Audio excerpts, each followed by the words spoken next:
여러분 안녕하세요. 너무 길었죠? 하나 정정하고 가겠습니다. 저는 50대가 아니고요. 40대 후반입니다. 예. 그래도 한 20년은 젊어질 것 같아요. 오늘 제가 여러분께 함께 나누고자 하는 이야기는 후반부에는 약초가 하나가 있고요. 전반부에는 제가 하나님을 만나게 된, 하나님께서 저를 인도하신 이야기에 대해서 말씀드릴 거거든요. 관계자님 여기 포인터가 없는 거죠? 그냥 이걸로 눌러서 하면 되나요? 여러분, 제가 직업이 이제 가르치는 일이다 보니까 특강을 되게 많이 하거든요. 근데 이런 곳에서는 정말 처음이에요. 제가 삼육대학교를 나왔기 때문에 이 사슴의 동산을 익히 알고 있죠. 오랜만에 왔기 때문에 너무 좋았거든요. 그런데 이 지금 뭐라 그래야 되나요? 이렇게 데크로 이렇게 만들어진 거는 처음이에요. 이게 언제 만들어졌을까요? 오래됐습니까? 지난주에 만들었어요? 감사합니다.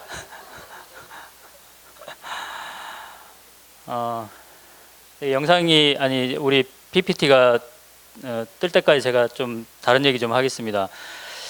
방금 보셨다시피 저는 이제 가르치는 일, 약초를 가르치는 일을 주로 하거든요.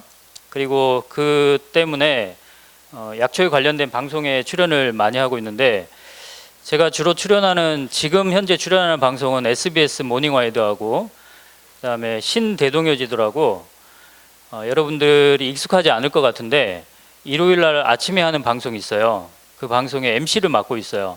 제가 이 모자를 쓰고 온 이유가 혹시 있을까요? 그냥 멋으로 쓰고 왔을까요? 신대동여지도의 MC를 보면서 항상 이 모자를 쓰거든요. 그래서 여러분 멀리 계신 분들은 제가 또 얼굴도 작고 그래가지고 잘 안 보이실 텐데 모자는 기억을 하시라고, 그래서 모자를 쓰고 왔습니다. 방송에서 이런 모자 쓰고 나온 사람이면 그 사람이다 이렇게 생각하시면 될 것 같아요.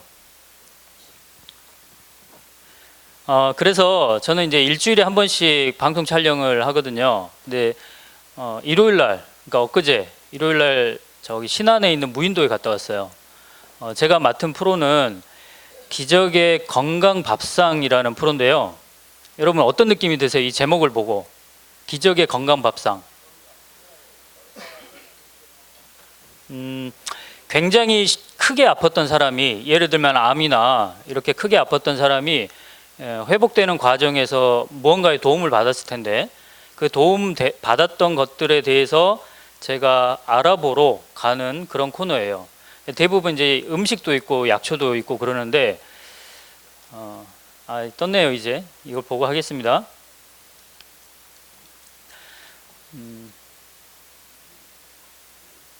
네. 여러분 신대동여지도에 그 프로는 몇 시에 하냐면 일요일 날 7시 20분에 해요. 매주 일요일 7시 20분. 그래서 아침에 좀 일찍 일어나시는 분들은 시청하시기 바랍니다. 그 주로 시청하는 연령대가요 50대 60대거든요 아마 여기 계시는 분들 아닐까 싶은데 유익한 그 정보들이 되게 많아요. 그래서 여러분들한테도 도움이 될 거고, 제가 이게 이제 완성될 때까지 제가 좀 다른 얘기를 해야 될 것 같은데, 여러분 이 방송을 찍다 보니까요 우연하게 저희 교인을 만나게 됩니다. 여기 나오는 출연자가 가서 저희 교인인지를 이제 저는 짐작을 못하죠. 근데 얘기를 나누다 보니까 우리 교인이에요. 너무 반가웠던 일이 있었거든요. 충청도에 사시는 분인데 그분은 이미 방송이 됐어요. 그래서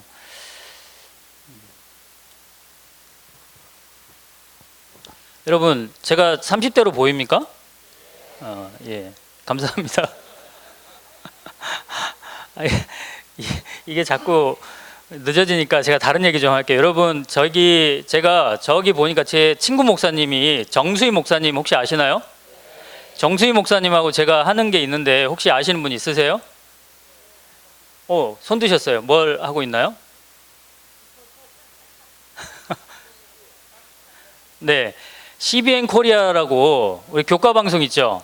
거기에서 이제 약초 방송을 제가 하고 있거든요. 같이. 우리가 진행한 지가 한 2년 됐습니까, 목사님? 예, 2년이 넘었습니다. 그래서 이 CBN 코리아 들으시면서, 그러니까 교과 방송 들으시면서 예, 그렇게 하겠습니다. 제가 왔다 갔다 하겠습니다. 바쁠 것 같아요. 포인터가 안 된다고 합니다. 그러면 이거를 좀 돌려서 할게요. 이렇게 돌려도 끊기지 않겠죠?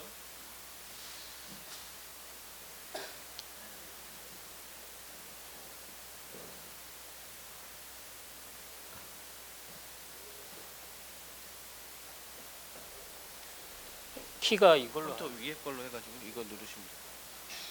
이거요?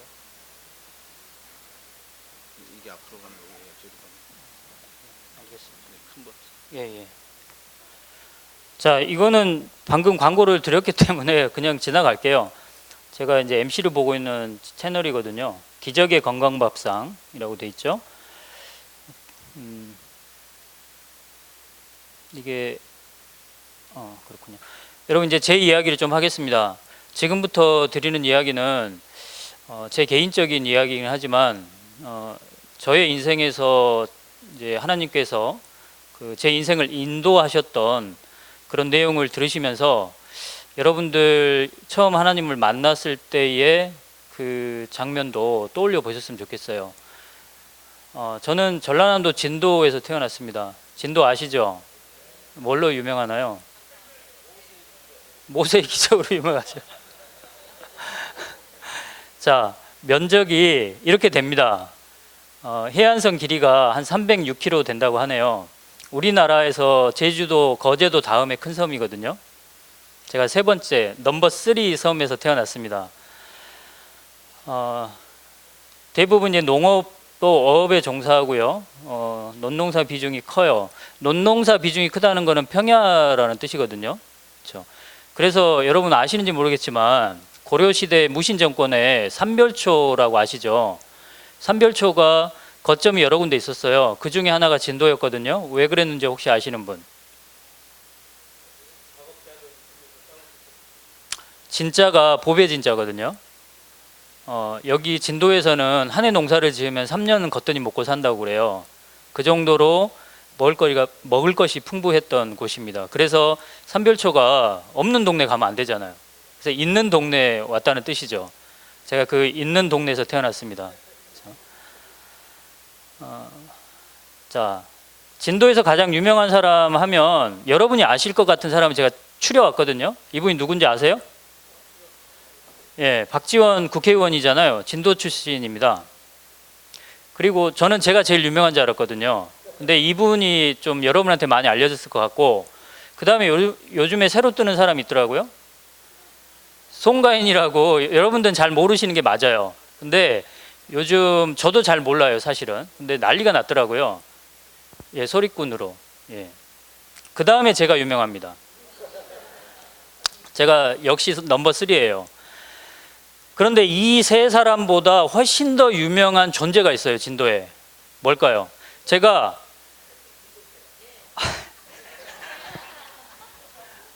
얘기 안 하게 잘했어요. 왜냐하면 상품을 걸려고 그랬거든요. 근데 벌써 얘기를 하셔가지고 넘어갔습니다. 자, 미리 말씀드릴게요. 제가 책을 가져왔어요. 제가 집필한 책이 17권 되는데요.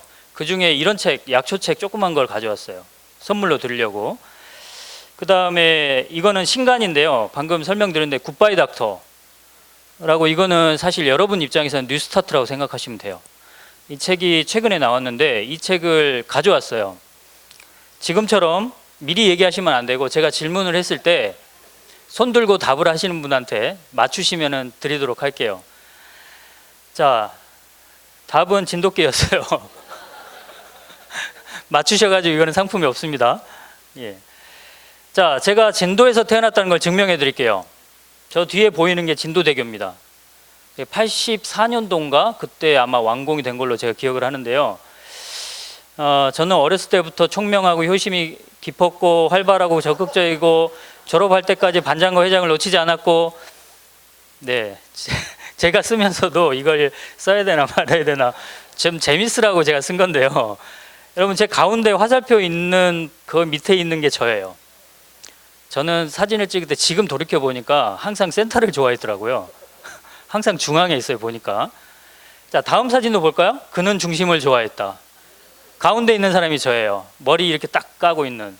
예. 이때부터 제가 카메라 체질이 아니었을까. 자, 이 사진은 뭐냐면 누구나 한 번씩 그 뭐 운동회 때나 언제 상장을 받잖아요. 여러분도 받아보셨죠? 저도 역시 수없이 많이 받아서 막 벽지로 쓸 만큼 많았었는데 이 사진이 남아있더라고요. 이 사진이, 이 상장이 뭐냐면 세상에서 가장 착한 어린이상이에요.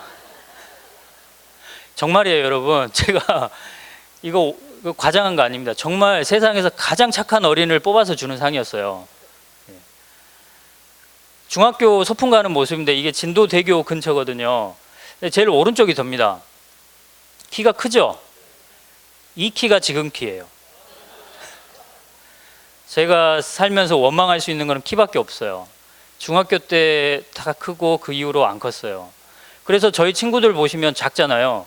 제일 왼쪽에 있는 친구가 저만 해요, 지금.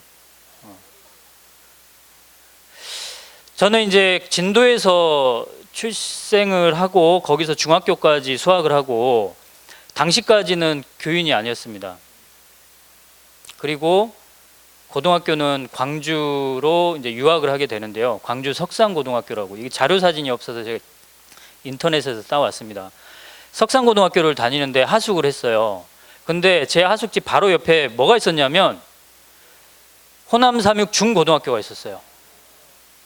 그리고 바로 옆에 광주 본북교회도 있었어요. 근데 전혀 모르고 다녔어요. 그때는 인식을 못하고 다녔었어요.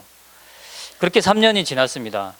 그런데 저한테 아주 큰 시련이 찾아오는데 고등학교 3학년 5월 달 제가 열심히 공부를 해야 되는 그 시점에 어머니께서 사고로 돌아가셔요.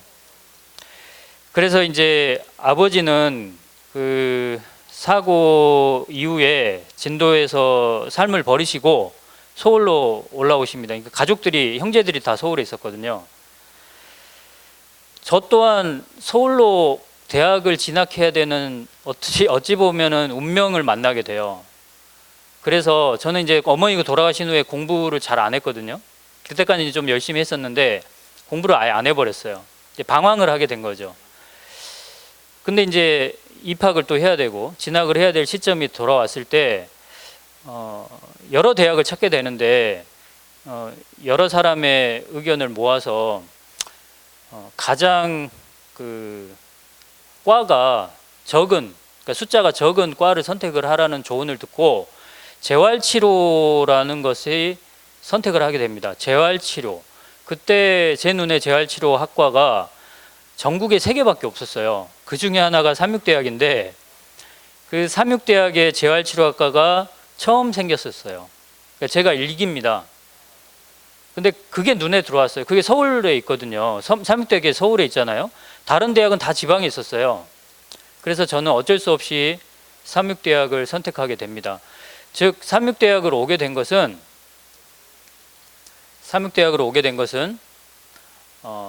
과를 선택해서 온 것이지 뭐 제가 종교를 얻고자 하는 그런 목적은 전혀 아니었거든요. 근데 삼육대학에 이제 생활을 하다 보니까 정말 제가 지금 드리는 얘기는 정말이거든요. 완전히 딴 세상을 만난 것 같은 느낌이 들었어요. 왜냐하면 제가 당시에 다닐 때는 제 과는 삼육고등학교 출신이 반이었고 비삼육고등학교 출신이 반이었거든요. 근데 그래서 이제 삼육고등학교 출신이 많았기 때문에 그 분위기를 다 그쪽으로 끌고 가더라고요, 학생들이. 근데 그 분위기가 저한테는 정말 싫지가 않았어요. 그래서 자연스럽게 당시에 이제 친구들의 도움으로 그 하나님을 알게 되었어요. 그 1학년 때부터였어요. 정말 빨리 제가 받아들였죠. 지금 보면 이제 정말 그게 특별한 만남이었는데, 그래서 저는 종교 활동을 굉장히 열심히 하게 됩니다. 이거는 빼고요. 그래서 첫 번째 제가 1학년 때 학예 봉사대를 따라가는데 여수에 있는 돌산을 가게 되거든요. 그때 사진을 제가 자료로 준비해 왔어요. 역시 가운데 있는 사람이 저예요. 저 있잖아요, 좀 말라가지고 좀 파란색 옷 입고. 예. 여기에 여러분이 알만한 또 다른 분이 계시거든요. 제일 오른쪽에 울통 벗고 계시는 분, 이분이 여기 동중원 앞에 이흥재 목사님이세요. 이흥재 목사님 여기 안 계시나요? 어디 계세요? 오셨죠? 예. 네, 창피한 줄 모르고 울통벗고 있습니다. 저는 이 봉사대를 비롯해서 이 친구들 도움으로 종교활동을 하면서 자연스럽게 하나님을 만나게 됐고 이 생활이 너무 좋아 보였거든요. 그래서 저는 사실은 결혼을 좀 빨리 하고 싶었어요. 재림교회 가정을 만들고 싶었던 거죠. 너무 좋아 보여서. 그리고 학교에서 또 배웠던 게 건강원리. 제가 재활치료학과다 보니까 이런 그 과목들이 되게 많았어요. 그래서 또 이 자연스럽게 건강원리를 또 체득하게 됐는데 자료사진이 있더라고요. 당시에는 그 건강연수원 같은 게 되게 많았었거든요. 지금도 좀 있는 편인데 거기도 많이 이렇게 따라다녔죠. 그리고 나서 이제 경희대학교에 입학을 하게 되는데 이제 그 사이에는 군대도 다녀오고요. 다른 뭐 교회 활동도 하고 그랬지만 시간이 이렇게 많이 허락되지 않아서 좀 짧게 하겠습니다. 다시 진학을 하게 됐는데 경희대학교에서 이제 한약학을 전공하게 되거든요. 근데 저는 이것도 굉장히 큰 은혜라고 생각하는 게 제가 지금까지 우리 교회에서 배웠던 건강원리, 또 신앙의 원리, 건강의 원리, 여기에 제가 또 한약학을 전공하면서 얻게 된 어떤 지식들을 다 이렇게 종합할 수가 있는 기회가 이제 된 거죠. 그래서 여러분 제가 자랑처럼 아까 얘기를 했지만 17권의 책을 지금까지 썼어요. 이 책은 우리 교회 기본 베이스가 깔려 있어요. 우리 교회 건강 원리가. 그러면서 일반인들이 또 볼 수도 있게 만들어 놓은 그런 개념의 책이라고 볼 수 있습니다. 그래서 이제 SDA의 건강 원리와 그다음에 약초를 더해서 저는 이제 영혼 구원하는데 많이 이렇게 신경을 좀 쓰려고 하거든요. 여러분도 뭐 사실 저 이상으로 이제 영혼 구원에 관심이 있으시겠지만 사실 우리 교인들이 지금 현 상태가 조금 뭐라 그래 디프레션 상태잖아요. 많이 이렇게 액티브하지 않습니다. 그래서 저는 제가 가지고 있는 이 달란트를 통해서라도 좀 해야 되겠다라는 생각을 가지고 있어서 뭐 방송도 하고 책도 쓰고 강의도 하고 그렇게 하고 있는 편입니다. 제린 기별을 만나면서 이제 엘렌 G 화이트 글들이 많잖아요. 거기 보면 이제 건강에 관한 글들이 상당히 많고 이제 이 글들을 우리가 이제 하나님을 알지 못하는 분들에게 어떻게 알릴까 이런 생각을 많이 하게 되거든요. 근데 이 글들을 읽다 보면 엘렌 G 화이트 여사가 그러니까 엘렌 G 화이트 여사가 아니죠. 사실 하나님께서 중요시 생각했던 것들이 이제 건강에 관해서요. 했던 것들이 상당히 많은데 그 중에서 위장에 관한 것들을 많이 강조를 하고 있더라고요. 그래서 오늘 여러분께 제가 꼭 소개해주고 싶은 약초 하나가 있거든요. 제가 하나라고 말씀드린 이유는 여러 개를 얘기하면 여러분이 다 잊어버리세요. 그래서 오늘은 딱 하나만 알려드릴 테니까 꼭 기억하셨다가 활용하시기 바랍니다. 위장에 관한 약초거든요. 위와 장은 몸 전체의 건강을 좌우하잖아요. 자, 바로 이야기로 들어갈게요. 삼국지연이라는 책을 보면 독화살을 맞은 간우가 마취도 하지 않은 상태에서 태연히 바둑을 두면서 수술을 받은 장면이 나옵니다. 관우가 화살을 맞았어요. 독화살을. 근데 옛날에는 독화살 맞으면 죽어야 되거든요, 사실. 그런데 이 독화살 맞은 부위에 수술을 하는 장면이 나와요. 실제 역사적인 사건입니다. 근데 이 수술을 집도했던 사람이 누굴까요? 답을 누가 얘기하셨어요? 뭐라 하셨습니까? 예. 저기 제가 질문은 그러니까 이제 문제를 내지는 않았잖아요. 여기 책을 내지는 않았지만 이걸 맞추신 분은 없을 것 같아서 안 냈거든요. 근데 맞추셔서 이따가 저한테 책 하나 받아가십시오. 네. 화타라는 의사였거든요. 화타. 들어보셨나요? 이분은 굉장히 명의였어요. 자, 화타는 이런 사람입니다.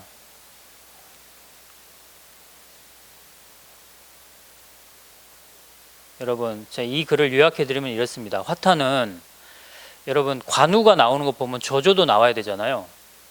그 조조의 주치의였거든요. 근데 사실은 주치의였는데 화타가 관우의 병을 독화살 맞은 거 치료했잖아요, 방금. 그거를 굉장히 질투를 많이 했어요. 그래서 나중에는 이 조조에 의해서 죽임을 당해요, 화타가. 화타하고 조조는 인연이 그 같은 동양이거든요. 고향이 같아요. 아마 그래서 더 신뢰를 하고 주치의로 삼았을 가능성이 있는데 어쨌든 결과적으로는 조조 때문에 죽습니다. 근데 이제 그게 포인트는 아니고요. 이 화타에 대한 이야기를 좀 해드릴게요. 이 그림이 먼저 나와서 제가 이 슬라이드 연습을 잘 안 했나 봐요. 여러분, 화타가 길을 가다가 의사잖아요. 길을 가다가 배가 고파서 어느 한 식당에 들어가게 됩니다. 근데 이 딱 자리에 앉았는데 옆 테이블에서 어떤 청년이 뭔가 아주 맛있게 먹고 있어요. 근데 그게 뭐였냐면 앞에 나오는 이거였어요. 게요리였어요. 게요리. 근데 때가 지금처럼 한참 더울 때였거든요. 여름철. 뭐가 예상되세요, 여러분? 식중독 예상되시죠? 옛날에는 냉장 시설도 발달하지 않았기 때문에 게요리를 여름에 먹는다? 이거는 사실 목숨을 담보해야 되는 일일 수도 있어요. 실제로 식중독 걸려서 죽거든요. 제가 보여드릴까요? 식중독 걸려서 죽는 애가 여기 안 나왔네요. 자, 여러분, 식중독 걸려서 죽을 것을 예상한 화타가 그 청년에게 너 그만 먹어라. 먹다가 죽을 수 있다. 근데 그 청년이 말을 들을까요? 안 들어야 이 얘기가 진행되겠죠. 계속 먹습니다. 아니나 다를까 조금 있다가 대굴대굴 하기 시작해요. 근데 화타가 직업정신을 발휘하죠. 밭에 나가서 뭔가를 막 뜯어옵니다. 그게 뭐였냐면 이거였어요. 제가 여러분께 오늘 소개하고자 하는 약초입니다. 혹시 이거 아세요? 주인공이 녹색일까요? 약간 자색일까요? 자색이겠죠? 이 약초 이름으로 차즈기, 아니 식물 이름으로는 차즈기 또는 차족이라고도 합니다. 그리고 이것을 약초로 우리가 사용할 때는 자소엽 또는 소엽이라는 이름으로 써요. 여러분, 이 자소엽은 지금 여러분 주위에 지금 현재 있습니다. 지금 이맘때 볼 수 있어요. 그래서 제가 소개해 드리는 건데 이게 우리의 건강 기별하고도 굉장히 밀접합니다. 잘 들어보세요. 자, 이렇게 깻잎하고 거의 비슷하게 생겼어요. 이란성 쌍둥이라고 해야 될 정도로 똑같이 생겼습니다. 자, 앞뒷면이 다 자색입니다. 책을 걸지 않은 질문 드릴게요. 이거 먹어보신 분 있나요? 먹을 수 있어요? 맛이 어떻습니까? 향긋해요? 쌉쌀하면서 향긋하다고요? 예, 집사님은 안 드셔보신 분이에요. 쌉쌀하진 않습니다. 향긋한 거는 맞는데 깻잎보다 쌉쌀하다고요? 예, 드신 걸로 하겠습니다. 자, 여러분, 식중독은 방금 얘기했다시피 최근 뉴스거든요. 몇 명 사망했다고 나오죠. 여러분, 최근 뉴스예요. 식중독으로 사망하는 사람이 있습니다. 그리고 이 왕이 누구냐면 누굽니까? 예, 경종. 경종은 식중독으로 죽었습니다. 왕이 식중독으로 죽었어요. 그리고 현대에도 식중독으로 죽는 사람이 있거든요. 근데 방금 전에 나온 화타 이야기를 다시 생각하신다면 당대에는 냉장 시설이 발달하지 않았기 때문에 음식을 먹다가 식중독으로 죽는 사례들이 꽤 많이 있었어요. 그거를 경고한 거예요, 화타가. 그런데 뭘 뜯어왔다고요? 자소엽을 뜯어온 거예요. 그래서 그 청년에게 막 먹입니다. 바로 좋아져요. 여러분, 우리 조상들이 자소엽이라는 약초를 가장 많이 사용한 곳은 식중독이에요. 그런데 그 중에서도 특별하게 어떤 식중독에 효과가 좋냐면 해산물로 인한 식중독에 효과가 좋아요. 해산물로 인한 식중독. 자, 그래서 저 회 밑에 깔아주는 것들 있죠.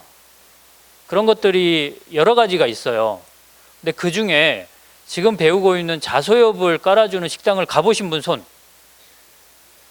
없나요? 제가 드리기 죄송한 말씀인데요. 여러분은 고급 식당을 절대 안 가보신 분들이에요. 자소엽을 깔아주는 횟집이 있습니다. 왜냐하면 횟집 사장님들은 또 요리사들은 이 자소엽이 식중독을 예방한다는 것을 이미 알고 있어요. 근데 깔아주는 데가 있고 깔아주지 않는 데가 있죠. 왜 그런 줄 아세요? 자소엽을 여러 번 뜯으면 여러분 깻잎 뜯으면 얼마나 보관할 수 있어요? 한 일주일 가나요? 자소엽은 어떨까요? 뜯자마자 시들어요. 뜯자마자 시들어요. 그래서 이것을 싱싱한 상태로 내놓는다는 것 자체가 상당히 어려운 일이거든요. 그래서 이 횟집을 이런 자소엽 깔아주는 횟집 갔다는 거는 굉장히 비싼 횟집을 갔다는 뜻이에요. 자, 여러분 저는 이제 자소엽을 매운탕 요리에 할 때나 또는 뭐 어떤 국 끓일 때 여러분 김밥 쌀 때도 자소엽을 넣으면 좋아요. 왜냐하면 자소엽의 특징은 방금 얘기했다시피 식중독을 치료하는 효과 또는 예방하는 효과가 있어서 이게 어떤 효과로 생각하시면 되냐면 항균 효과거든요. 균을 죽이는 효과예요. 그래서 자소엽을 여러 가지 요리에 넣으면 그 음식이 잘 상하지가 않습니다. 그러니까 여름철에 음식이 잘 상하잖아요. 그 음식 변질을 막는데 자소엽이 크게 일조를 하죠. 그래서 김밥을 저 싸가지고요. 이 장마케 언제 끝나죠? 자, 내일 끝나면 이제 김밥을 싸서 인천공항 가가지고 저기 다낭까지 이제 여행을 간다고 칠게요. 근데 다낭 가서 한 3박 4일 있다가 돌아왔는데 김밥을 깜빡하고 못 먹었어요. 그럼 그 김밥을 인천공항에서 또 먹어도 돼요. 그 정도로 항균 효과가 좋다는 건데 이건 뻥이고 좋다는 걸 제가 강조하기 위한 목적이에요. 자소엽의 항균 효과는 굉장히 좋습니다. 그래서 여러 가지 음식에 사용할 수가 있는데 김치를 담글 때도 자소엽을 넣으면은 오래 이렇게 그러니까 쉬는 게 오래 있다가 쉬는 거죠. 그 다음에 오이소박이 할 때도 자소엽을 넣으면 참 좋아요. 그리고 여러분 된장독 위에 자소엽을 깔면 뭐가 안 생길까요? 벌레 말고 곰팡이 균, 곰팡이가 안 생겨요. 예. 그리고 이건 뭐냐면 부각 같은 것도 할 수 있어요. 부각. 그러니까 자소엽은 우리가 요리에 굉장히 많이 활용할 수 있는 식재료라는 걸 제가 강조를 하고 있는데 이제 약효 이야기를 좀 해볼게요. 여러분 이 요구르트 아세요? 윌. 뭐 때문에 나온 요구르트죠? 어떤 것 때문에? 예, 이거 막 뒤죽박죽 지금 답을 하셨는데 헬리코 바이러스가 아니고 헬리코박터 파일로리균인데 세균이에요, 세균. 바이러스가 아니고. 여러분, 제가 이 사진을 가져온 이유가 있을 것 같은데 왜 그랬을까요?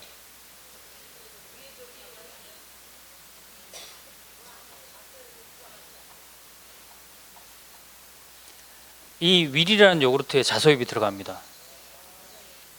지금 얘기한 자소엽이 들어가요. 그래서 한국 야쿠르트에서 만들었잖아요. 이 야쿠르트 회사에서 이 요구르트를 출시할 때 여러분 이 색깔을 봐보세요. 이 디자인 색깔. 이 색깔이 뭐하고 비슷해요? 자소엽하고 비슷하지 않아요? 분명히 처음에는 이 요구르트를 만들 때 이 자소엽이 들어갔다는 것을 대국민적으로 알려주고 싶었을 가능성이 높아요. 그래서 디자인 색깔을 이렇게 해버린 거죠. 자소엽 색깔로. 그리고 뒤에 라벨을 보면요. 이게 여러분 보이시나요? 저기 뒤에 여기 이거 보이세요? 차조기 농축액이라고. 예. 이제 윌 요구르트를 보시면요. 뒤에 라벨을 한번 살펴보세요. 우리가 지금 배우고 있는 차조기, 즉 자소엽이 농축돼서 들어갔다는 것을 강조하고 있어요. 그리고 광고도 이렇게 합니다. 윌에는 차지기 진액 등 헬리코박터균을 효과적으로 억제하는 기능을 가진 성분이 첨가되어 있다. 그래서 윌 요구르트에 있는 여러 가지 성분 중에 헬리코박터균을 억제하는 성분이 지금 배우고 있는 자소엽이에요. 여러분 헬리코박터균이 뭘 만들죠? 우리 몸에서? 처음에는 위염을 만들고요. 나중에는 위궤양을 만들고요. 더 심하면 위암입니다. 이거는 현대의학에서 다 증명된 사실이기 때문에 반박 불가죠. 위암까지도 초래할 수 있는 이 헬리코박터균을 억제하는 식품이 뭐라고요? 예, 자소엽. 여러분 주변에 있는 자소엽. 사실은 제가 초반에 이 얘기를 드렸어야 되는데 저는 약초를 이렇게 생각합니다. 여기 앞에 계신 목사님 혹시 축구 잘하십니까? 축구 잘하시는 분. 난 축구 좀 한다. 아, 정수희 목사님 축구 좀 잘하시죠? 근데 정수희 목사님 축구 정말 잘해요. 그래서 국가대표로 선발하면 어떨까요? 안 돼요가 맞습니다. 안 돼요가 맞죠. 저 실력 가지고 어떻게 국가대표를 합니까? 우리끼리 할 때는 잘하지만 국가대표는 아니잖아요. 그렇죠? 모든 분야의 전문가가 있듯이 하나님께서 창조한 여러 가지 천연물 중에 각각의 전문 분야가 있습니다. 약초는 음식하고 달리 우리가 상식 매일 먹는 것은 아니지만 어떤 특별한 병이 있을 때 국가대표처럼 가가지고 전문가스럽게 어떤 일을 해주는 그런 존재가 약초예요. 그래서 저는 음식도 사실은 중요해요. 우리가 재림교인이 가지고 있는 식생활 굉장히 좋죠. 건강 법칙. 근데 여기에다가 약초를 전문적으로 기능성 있는 약초를 몇 가지만 더한다면 그 속도, 그러니까 치료되는 속도를 높일 수가 있거든요. 그래서 약초라는 존재가 저는 저 혼자 가지고 있는 게 아니고 여러 사람들, 특히 우리 재림교인들이 가지고 있었으면 좋을 것 같아요. 네. 자, 어쨌든 위례는 차직이라는 약초가 들어갑니다. 헬리코박터균을 억제하는 효능을 가지고 있죠. 자, 여기서 여러분들 이렇게 한번 줄거리를 한번 잡아볼게요. 화타 이야기로 다시 건너가서 뭘 지금 치료했었죠? 화타가 식중독을 치료했었잖아요. 그러니까 차제기는 식중독균을 억제하는 효능이 있고요. 자, 이 요구르트에서는 뭘 억제합니까? 헬리코박터 파일로리 균을 억제합니다. 공통점이 지금 뭐죠? 지금 균을 억제하고 있는 거예요. 균을. 그리고 좀 전에 보셨던 장독 위에다가 이렇게 자소엽 해놓으면 뭐가 억제돼요? 곰팡이 균. 다 균이에요. 자, 그래서 자소엽을 이용한다는 것은 균을 항균 작용을 갖는다는 것을 꼭 기억을 하시기 바랍니다. 자, 제가 잠깐 헬리코박터균에 대해서 좀 찾아봤는데요. 이게 우리 그 건강 교리하고도 조금 관계가 있어서 그렇습니다. 여러분 밑에 우산 밑에 있는 게 헬리코박터균이에요. 헬리코박터 파일로리균. 근데 이 헬리코박터 파일로리균은 위산이 많이 분비되는 위에서요. 강한 위산이 분비되는 위에서 살아남습니다. 그 이유가 저 우산을 쓰고 있기 때문에 그래요. 근데 저 우산이 뭐냐면 요소라는 그 성분을 들어보셨죠? 요소. 여러분 이 요소는 단백질이 분해되면서 나오는 산물이거든요. 이 단백질이 분해되면서 나오는 그 요소를 또 분해해가지고 우산을 만들어요. 그래서 이 우산은 아무리 강한 위산이 와도 막아버려요. 그래서 거기서 살 수가 있는 거죠. 여러분 여기서 우리가 생각해야 될 거는 뭐냐면 이 사진도 좀 볼까요? 아미노산 즉 단백질이죠. 단백질이 간에서 분해가 되면은 암모니아로 되고요. 암모니아가 요소로 돼서 이 요소는 신장으로 오줌으로 빠져나가야 돼요. 그렇죠? 그런데 이 헬리코박터 파일로리 균이 있는 사람들이 지금 현재 이 균이 있는지 없는지 치료가 됐는지 안 됐는지를 검사하는 그 검사 이름이 뭐냐면 요소 호기 검사라는 게 있어요. 이게 뭐냐면 우리 몸에 있는 그 헬리코박터균이 요소를 막 분해하면 이 분해하는 또 산물이 나올 거 아니에요. 그 산물이 호흡을 통해서 나오거든요. 그 호흡을 통해서 나올 때 호흡 중에 그게 많으면은 헬리코박터균이 있다 없다 있는 걸로 생각하는 거예요. 그리고 이게 안 나오면은 헬리코박터균이 다 죽었다 이렇게 생각하는 거죠. 중요한 것은 이 요소는 단백질이 분해될 때 나온다는 뜻이에요. 여러분 그렇다면 고기를 많이 먹는 사람들이 이게 많지 않겠어요? 그렇죠?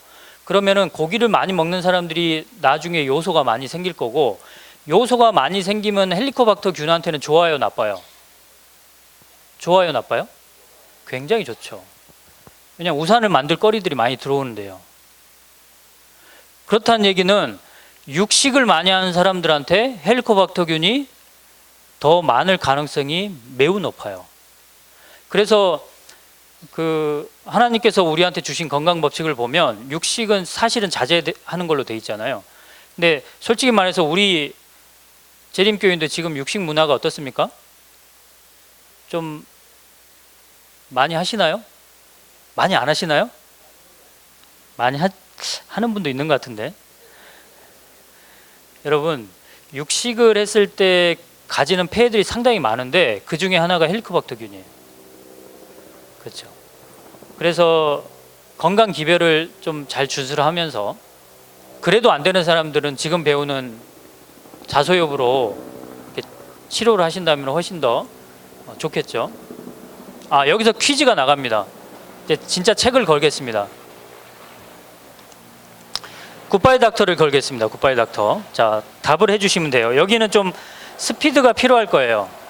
자, 이 음식의 이름을 맞추시는 겁니다. 다음 제가 보여드린 음식의 이름. 아시는 분들이 많을 수도 있기 때문에 빨리 손을 드시고 맞춰주시기 바랍니다. 자, 맞추세요. 자, 얘기해 주세요. 사과? 아닙니다. 토마토도 아니죠. 네.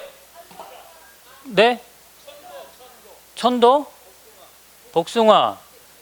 좋습니다. 여러분, 성도 여러분, 잠시 침착하시고요. 제가 힌트를 드려야 될 것 같아요. 답이 안 나왔는데, 답 나왔나? 답이 안 나왔어요. 제가 힌트 드려야 돼요. 힌트 드려요. 호도 아니에요. 살구 아니에요. 힌트 매실 맞습니다. 매실 맞는데 정답이 아니에요. 홍매실 아니에요. 자, 힌트 드린다니까요. 이 음식은 우리나라 음식이 아니고 일본 음식입니다. 집사님 나오세요. 자, 답을 맞추셨어요. 박수 한번 주십시오. 안숙자 집사님. 네, 감사합니다. 네. 집사님께서 답을 맞추셨는데 우메보시라고 하셨어요. 우메보시. 여러분, 우메보시는 안 들어보신 분도 있을 텐데요. 이 우메보시는 밥과 함께 먹는 것이 일반적이며 살균 및 방부 효과가 있어 도시락을 쌀 때 밥 위에 올리는 반찬이 쉽게 상하지 않는다. 우메는 일본어로 매실이라는 뜻이고요. 보시는 일본어로 말리다는 의미를 가지고 있어요. 그래서 말린 매실이라는 뜻인데요. 이 우메보시가 지금 매실이잖아요. 근데 색깔이 왜 저 색깔이 나왔을까요? 그렇죠. 지금 배우고 있는 자소엽이 들어가서 그렇습니다. 자소엽이. 우메보시 중에서 가장 일반적인 우메보시가 아까지소 우메라고 하는 건데, 여러분, 이 우메보시는 소금에 절입니다. 우리나라 매실은 어디에 절이죠? 설탕에 절이죠. 근데 일본에서는 소금에 절여요.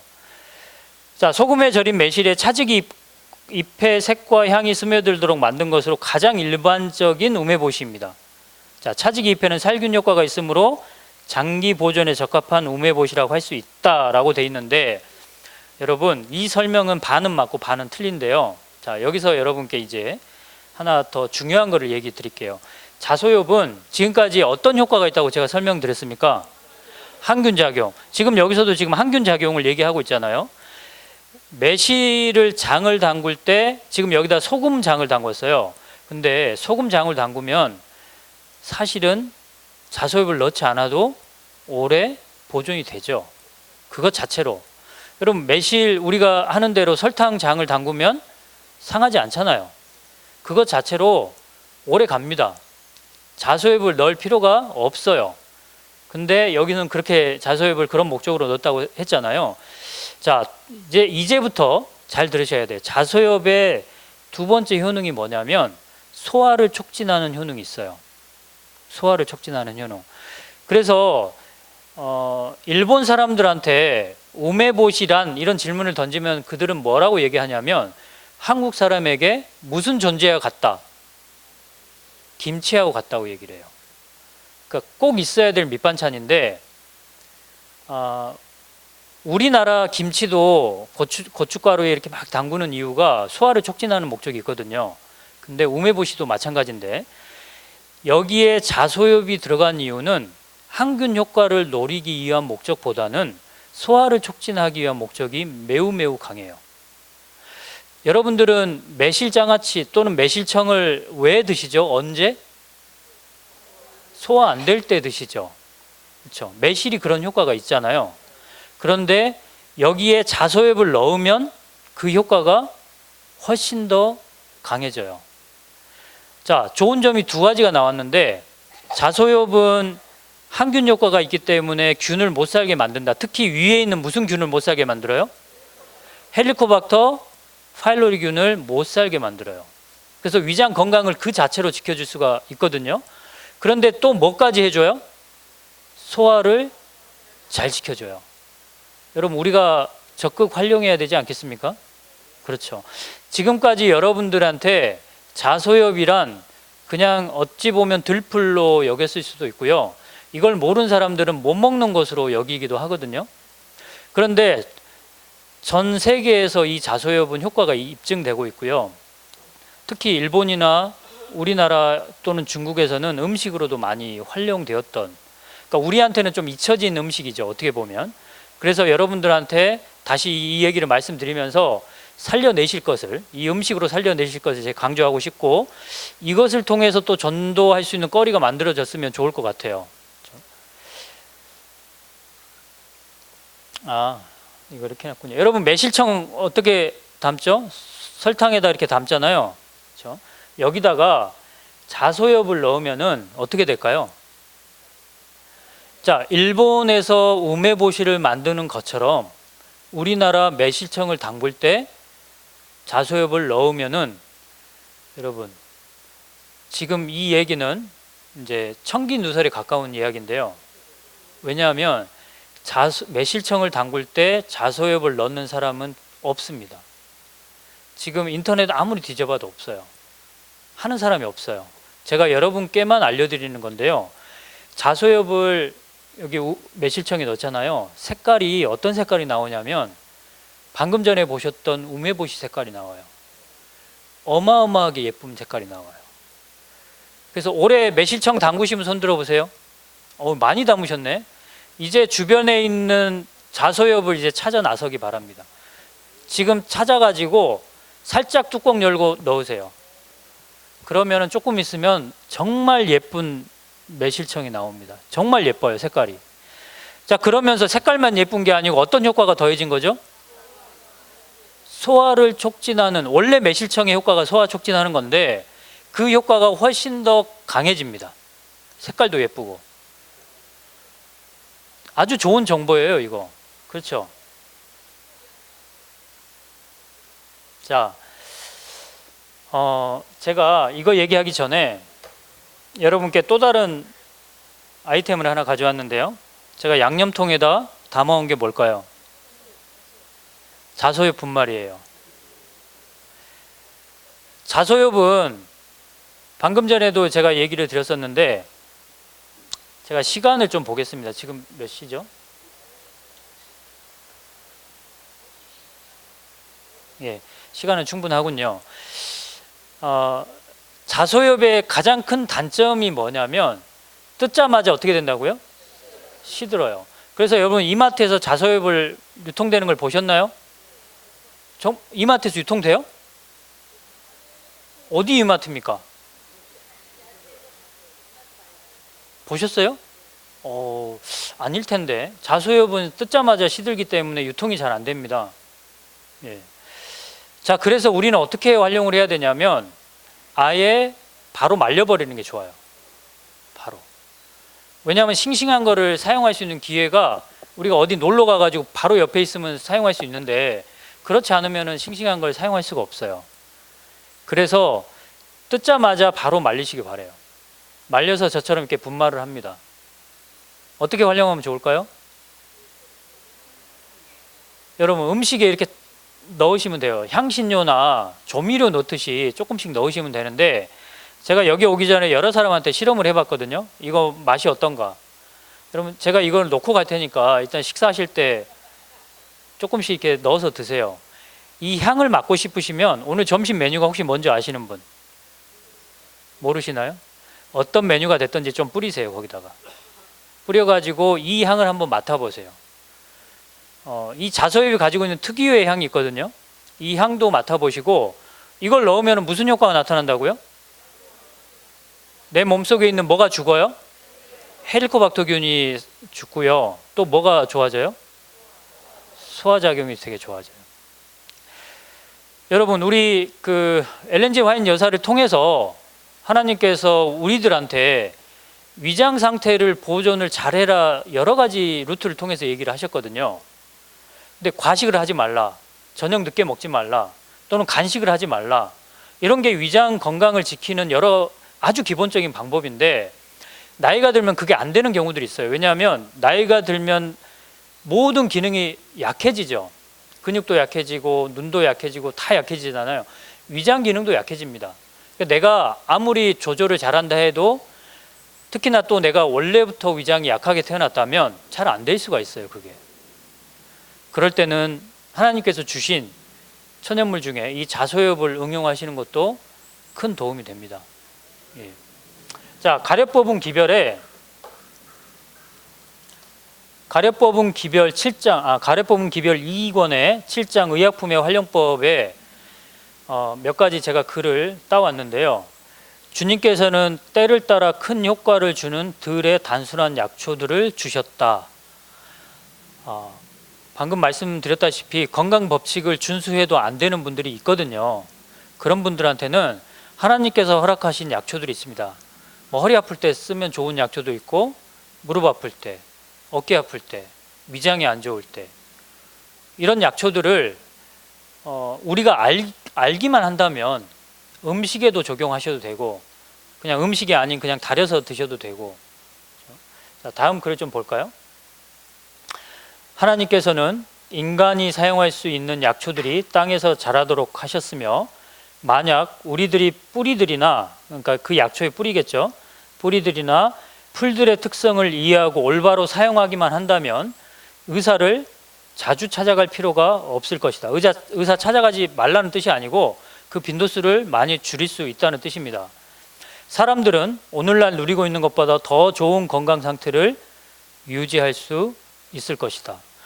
여러분, 저는 제가 안양교회 다닙니다. 전 동중안이 아니고 서중안입니다. 안양교회 다니는데 안양교회에서 지금 봉사로 약초 교실을 하고 있거든요. 한 30명 정도 와요. 그런데 비교인들이 많아요. 비교인이 한 20명 이상 될 거예요. 너무 좋아요. 요즘에 여러분만 고민거리가 아니고 지금 우리나라에 살고 있는 거의 대부분의 사람들이 건강이 제일 중요해요. 그렇죠? 그래서 건강을 테마로 한 어떤 그 정보를 알려드린다 하면은 광고를 조금만 해도 와요. 그리고 또 데려와요. 제가 한 3년째 하고 있거든요. 근데 우리의 목표는 이제 전도기 때문에 그러니까 알게 모르게 전도라는 측면에서 하고는 있는데 침례자도 나왔어요. 그래서 이 약초를 테마로 한 게 전도를 하는 방법이 상당히 효과가 있다고 저는 생각을 하고, 그 안양교회하고 또 양주에 있는 전홍교회라고 있어요. 그 교회에서 두 군데서 제가 하고 있거든요. 자, 다음 글을 좀 보겠습니다. 교육의 필요성. 병에 걸렸을 경우 만약 모든 가족들이 이러한 약초들을 사용하는 방법을 교육받았다라면 많은 고통들을 사전에 예방할 수 있었을 것이며 의사를 부를 필요가 없었을 것이다. 사실 이제 이 글을 쓴 지는 한참 전이지만, 몇백 년 전이지만 지금 우리한테도 충분히 의미가 있을 거예요. 지금 현대의학이 많이 발달했지만 가장 아쉬운 것 중에 하나가 예방의학이거든요.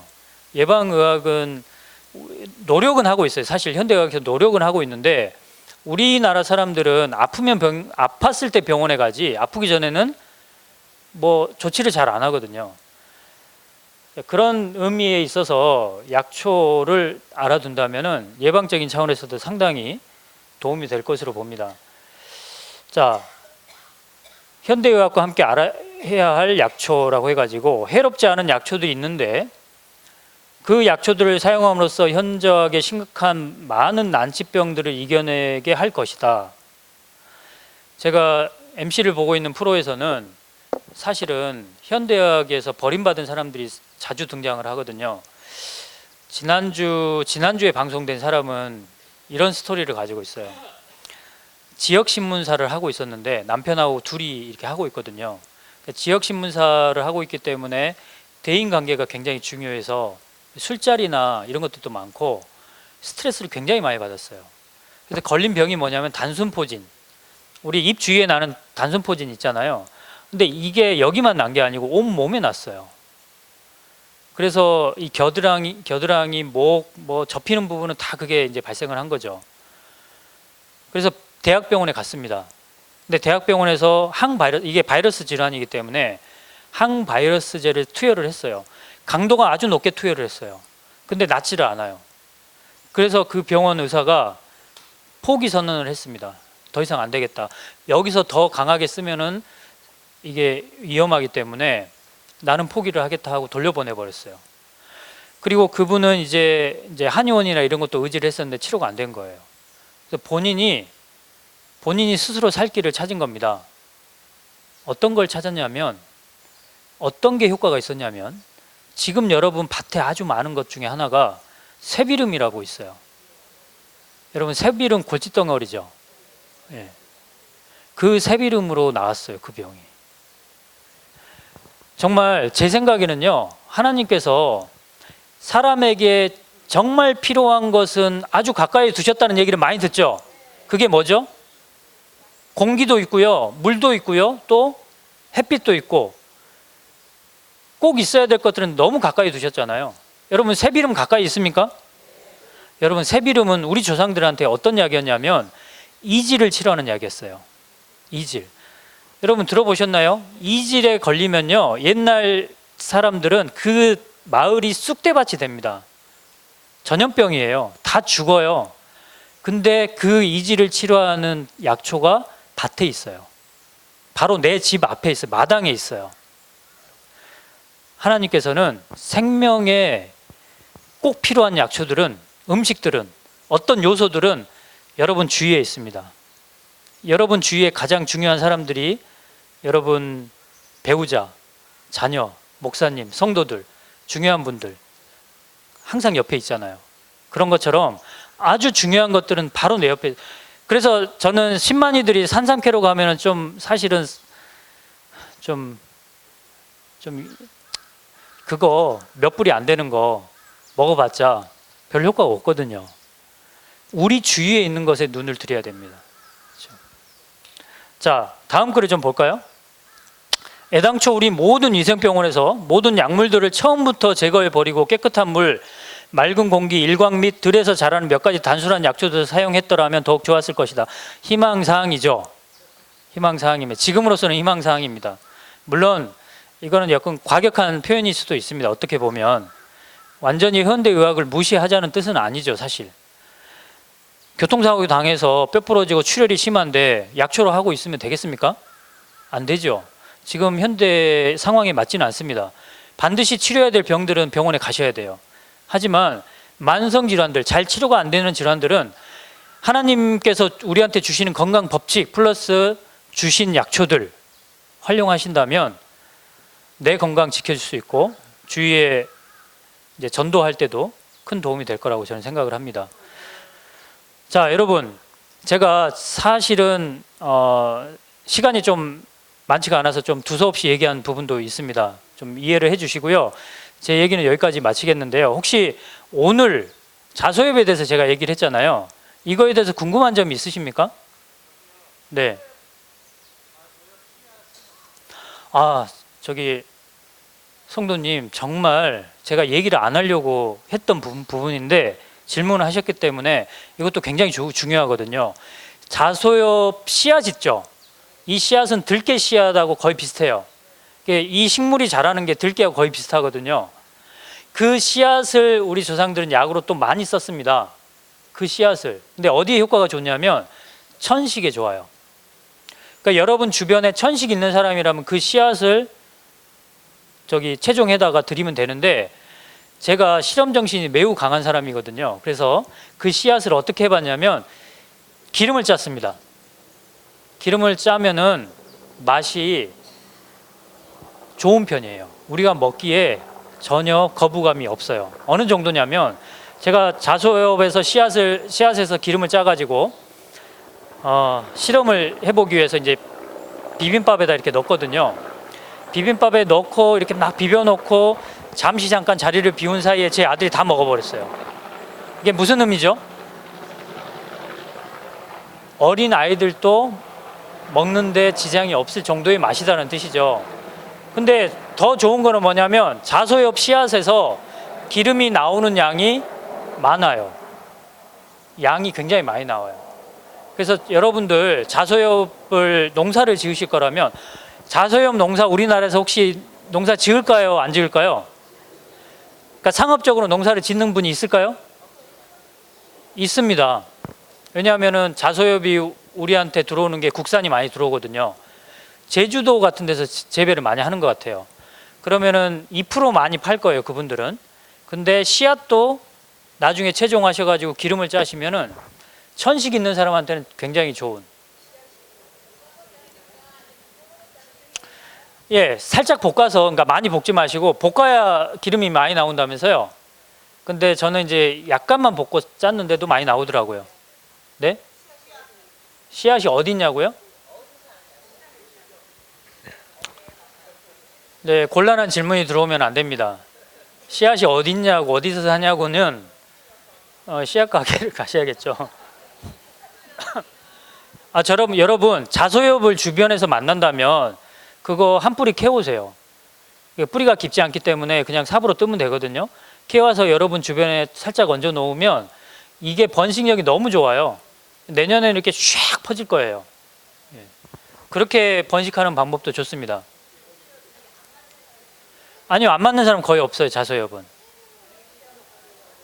크게 얘기해 주시겠어요? 새비름을 어떻게 먹는지에 대해서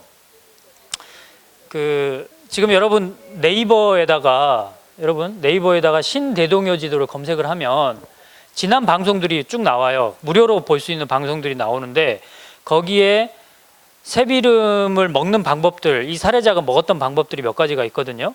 근데 가장 좋은 방법은, 제가 추천하는 방법은, 새비름은 일단은 나물로 먹는 게 일반적이긴 해요.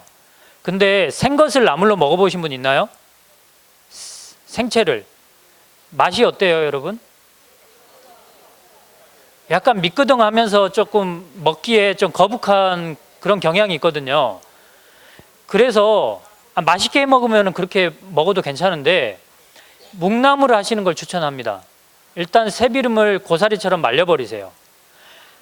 잘 안 마르죠? 두들겨 패서라도 말리셔야 돼. 실제로 동의보감에 보면 두들겨 패가지고 말리라고 돼 있어요. 예? 센 거를 약간 데쳐가지고 말리시면 되죠. 그래서 요즘 건조기도 많으니까 건조기에다가 말리시면은 며칠이면 말라요. 효소는 추천하지 않습니다. 근데 말렸다가 그것을 고사리처럼 묵나물로 먹잖아요. 그러면 이 미끄덩거리는 맛이 없어져요. 그러면서 맛도 괜찮아요. 그래서 장이 안 좋은 사람이거나 아까 피부 질환 있는 사람들, 이런 사람들한테는 새비름 추천합니다.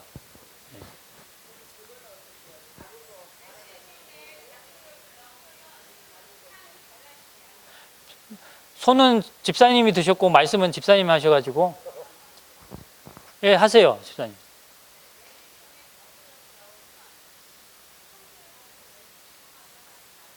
맛은 안 달라져요. 맛은 달라지지 않습니다. 중요한 질문이잖아요. 매실청을 담글 때 자소엽을 얼마나 넣을까? 여러분, 색깔이 아주 부드럽게 예쁘게 나오려면은 한 10장 정도만 넣으시면 돼요. 물론 이제 매실 양이 따라서 다르겠지만 그 정도만 넣으시면 되고, 나는 뭐 색깔은 필요 없고 효과를 더 위해서 넣는 거다 하면은 좀 많이 넣으세요. 그러면 색깔이 아주 진해지거든요. 그러면 효과는 좋죠. 색깔은 예쁘지 않아요. 좀 암적색으로 가버리기 때문에.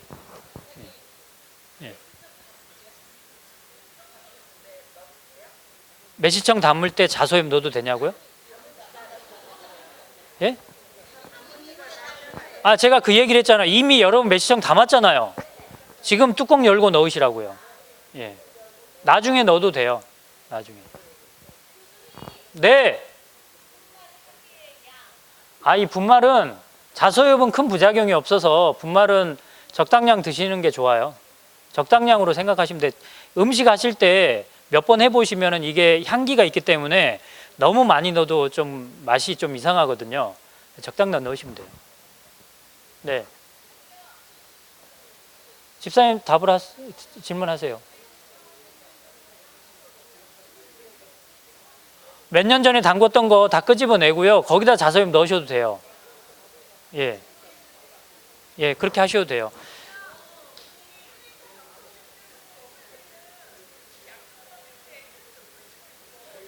예, 그럴 때는 좀 많이 드셔도 될 것 같습니다. 그럴 때는. 자, 여러분. 오늘 예. 예. 네? 예.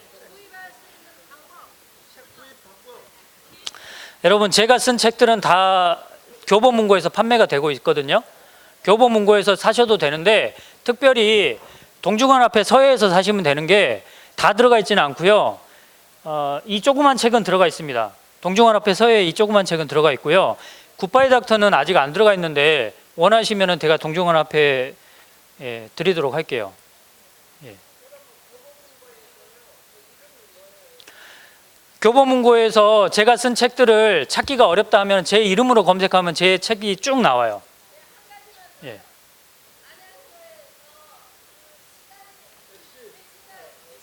수요일 날 합니다. 수요일 10시부터 12시입니다. 오시면은 약초 강의도 해드리고요. 밥도 주고요. 또 우리가 약초로 뭐 만들거든요. 뭐 예를 들면은 샴푸나 치약이나 연고나 등등 만드는데 다 거의 무료로 가져가요. 왜냐하면은 그게 이름이 제가 생각이 안 나는데 합회에서 지원하는 사업이 있었죠. 디딤돌 프로젝트. 그걸로 저희가 하고 있거든요. 그래서 뭐 가져가는 게 많으실 거예요.